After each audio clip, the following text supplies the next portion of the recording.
Students, today we are going to discuss a very important topic, and the topic name is global warming and greenhouse gases, effect of greenhouse gases. یہ بہت اہم topic ہے اور ہم جو ہے جس خطے میں رہ رہے ہیں، جس سیارے میں رہ رہے ہیں، اس سیارے کا نام، اس پلینٹ کا نام ارتھ ہے، زمین. آپ نے سولر سسٹم پڑھا ہوا ہے کہ جو وہ سولر سسٹم میں سیارے ہیں اس کو آپ نے اسٹڈی کیا ہوا ہے. آپ نے یہ دیکھنا ہے کہ ہم جہاں رہ رہے ہیں جس کو ارتھ کہتے ہیں اس کا ماحول کیسا ہے، وہ کس طرح کا ہے، اس میں اس کا حلیہ کس طرح کا ہے، اس کا نقشہ کس طرح کا ہے. یہ سارا کا سارا آج ہمارا ٹاپک مین جو ہے وہ گلوبل وارمنگ کی طرف ہے کہ ہم نے اپنے وارمنگ دا پلینٹ آل اوور، اس کا جو ٹمپریچر ہے وہ گرم ہو رہا ہے. ہمارا جو سیارہ ہے زمین، اس کا درجہ حرارت گرم ہو رہا ہے، یعنی کہ جو اس کا روٹین نارمل تھی اس سے چینج ہو رہی ہے.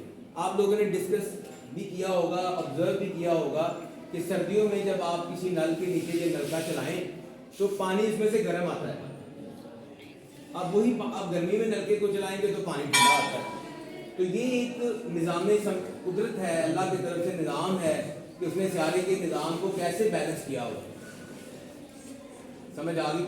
تو اب یہ ہے کہ ہو کیا رہا ہے کہ جو ہمارا انسان جب دنیا میں آیا تو غاروں میں رہتا تھا، پتھروں کے اندر اس نے زندگی گزارنی، جانوروں کی کھالوں کے ساتھ اس نے اپنے لباس کو ڈھال لپیٹ دینی، اپنے لباس کے لیے جنگل میں رہ کے زندگی گزارنی، ایسے وہ پتھر رگڑ کے آگ لگا دینی.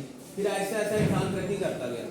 جب ترقی کرنی شروع کی تو اس نے کیا کیا، اس کو ضرورت پڑی گھر بنانے کی، اس کو ضرورت بنی فرنیچر بنانے کی، اس کو ضرورت بنی جو ہے وہ کہ وہ اپنے فرنیچر کو ریپیئر کرے، بنائے، تیار کرے، وہ گھر بنائے. پھر اس نے کیا کیا، اس سلسلے میں اس نے لکڑیاں کاٹنی شروع کر دی، درخت کاٹے، درخت کاٹ کے یہ فرنیچر بنایا، درخت کاٹ کے اس نے چھتیں بنائی، درخت کاٹ کے دروازے کھڑکیاں بنائے. پھر اس نے اس درختوں کو آگ لگانی شروع کر دی کہ ہم نے کھانا پکانا ہوتا ہے تو لکڑیوں کو آگ لگائی. اب ہوتا کیا تھا کہ درخت آہستہ آہستہ کم ہوتے گئے، کم ہوتے گئے، اور انسان نے درخت زیادہ لگائے نہیں. اب ہوا یوں ہے کہ جیسے انسان انڈسٹریلائزیشن میں آیا، صنعتی دور میں آ گیا، پھر وہاں پر کیا ہوا کہ صنعتیں چلی، کارخانے چلے، اس کے اندر ایندھن، کوئلہ، گیس، آئل، پھر موٹر سائیکلیں، گاڑیاں آ گئیں، اس میں انسان نے فیول استعمال کیا. ہوتا یہ گیا کہ درخت کم ہوتے گئے جو ہمیں آکسیجن دیتے تھے، ماحول کو ٹھنڈا رکھتے تھے، اور جو تھا ٹیمپریچر جو تھا وہ گرمی جو تھی وہ بڑھتی گئی ان وجوہات کی بنا پر کہ ہم نے کیا کیا کہ ہم نے burning of fossil fuels, coal, oil, gas, ہم نے اس میں کوئلہ جلایا، آئل جلایا، پیٹرول، ڈیزل، اس کو جلا کے ہم نے جو تھا وہ اس دنیا کے ماحول کو گرم کر دیا. پھر ہمارا یہ ہوا کہ جو ہمارے انڈسٹری میں جو گرین ہاؤس گیسز ہیں، اب ہمیں انڈسٹری میں بہت سارے کیمیائی عمل ہوتے ہیں. You people are study chemistry, science, physics, آپ لوگ اسٹڈی کر رہے ہیں. And you know when there is a chemical reaction some gases are extracted, وہ آتی ہیں، وہ نکلتی ہیں، ڈسچارج ہوتی ہیں. ان سے کیا ہوتا ہے کہ وہ گیسز جو تھیں جو امٹ ہوئی، جو اس میں سے نکلی، جن کا اخراج ہوا، وہ گرین ہاؤس گیسز جو تھیں انہوں نے کیا کیا کہ ماحول کو مزید گرم کر دیا. کیسے؟ اب سورج کی جب شعاعیں زمین پہ آتی ہیں، سورج کی شعاعیں زمین پہ آ کے گرمی دیتی ہیں، درجہ حرارت دیتی ہیں. جیسے سورج غروب ہوتا ہے وہ شعاعیں واپس چلی جاتی ہیں، وہ اپنا کام کر لیا، وہ گئیں جسم کو، سورج نے زمین کو گرم کیا اور وہ شعاعیں واپس چلی گئیں، وہ درجہ حرارت والی وہ ٹیمپریچر کی جو ریز تھی واپس چلی گئی.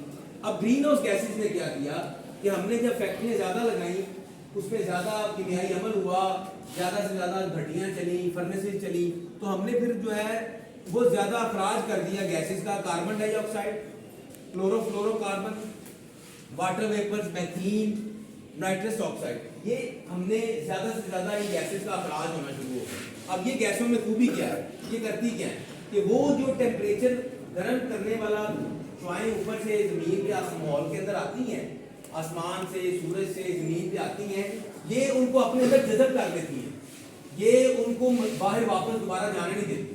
اب ایک چیز گرم آئی آپ کے پاس، فار ایگزامپل اس کمرے میں پانی آیا، پانی آ کے دوبارہ باہر چلا گیا تو کلیئر ہے. ٹھیک ہے. لیکن اگر یہاں پر کمرے میں پانی آیا اور اس کے بعد ہم نے اس کو لاک کر دیا تو پانی اندر اسٹے کر لے گا, واپس نہیں جائے گا. تو یہ گرین ہاؤس گیسز نے یہی کیا کہ جو ٹیمپریچر زمین پہ آ رہا تھا زمین کو درجہ حرارت کو گرم کرنے کے لیے, اس نے ان کو اسٹاپ کر دیا اور ٹیمپریچر جو تھا وہ دن بہ دن گرم ہوتا گیا ہوتا گیا ہوتا گیا. اب اس کے اثرات اب کیا ہوا ہے, جو پچھلے 100 سال میں اتنی بڑی تبدیلی ٹیمپریچر میں آئی ہے کہ اتنی تیزی سے دنیا کا درجہ حرارت جو ہے وہ تبدیل ہوا ہے کہ اب اس کے ساتھ کلائمیٹ چینج ہو گیا ہے, کہ موسم ہی تبدیل ہو گیا ہے. جو نظام تھا آب و ہوا تھی وہ چینج ہو گئی ہے. اور اس کا رزلٹ کیا نکل رہا ہے کہ جو میلٹنگ آف گلیشیئر ہیں, جو ہمارے برف کے پہاڑ تھے جو پورے کے پورے جس میں پورا سال چوٹی میں برف جمی رہتی تھی, وہ اس گرمی کی وجہ سے وہ پگھلنے شروع ہو گئے. اب وہ سارے کے سارے جو ہمارے دریا ہیں وہ سارے کے سارے پہاڑوں سے آتے ہیں. پہاڑوں پہ جو برف ہوتی ہے, جو چشمے ہوتے ہیں, جب وہ گلیشیئر پگھلنے شروع کیے